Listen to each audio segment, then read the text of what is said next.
Assalamu alaikum wa rahmatullahi wa barakatuh. My name is Bilal Abdul Kareem for OGN. Today, we're going to discuss a meeting which took place a couple of days ago between the very first U.S. official delegation that came to Syria to meet with the new Syrian president and his government. Firstly, that's this man right here, Ahmed Shar'a, formerly known as Abu Muhammad al-Jawlani. Now, in order to be able to understand the nuances of the results of the meeting, we're going to have to understand who the individuals were that came and in an effort to perhaps understand what they were after. The first one that we're going to take a look at is this one, and his name is Corey Mills. Now, he is a U.S. congressman from Florida. He's had some pretty interesting things to say about the conflict which is taking place in Gaza.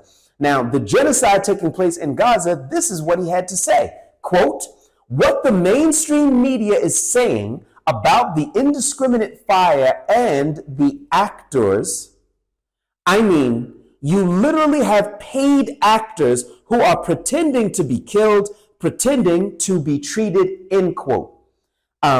It's not clear what he's basing his ridiculous assumption on, but this is some of the rhetoric in which he uses to describe the genocide which is taking place in the Palestinian territories, wherein tens of thousands of Palestinians have been killed, and that's not including those injured. 90% of the population displaced, and now they're living under a tight siege where no food and medicine has been able to come in for the past 2 months. But this Corey Mills did not come alone. He also came along with this man. Not this one. It's this one. And that's Marlin Stutzman. Now, Marlin Stutzman is a congressman from Indiana. And he said, quote, "Israel is a true friend." All right.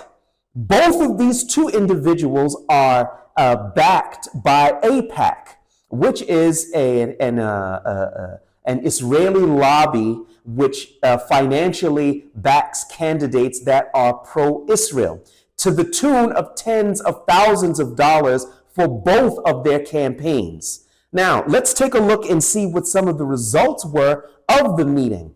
This is what Corey Mills had to say about the result of the meeting that he had with Syrian President Ahmed Shar'a. He said, quote, he, meaning Ahmed Shar'a, said he was open to joining the Abraham Accords, quote, under the right conditions. Now, we're going to have to understand what under the right conditions actually means. The only one that could explain that would perhaps be Ahmed Shar'a, or what he understood from it. But let's understand what the Abraham Accords actually are.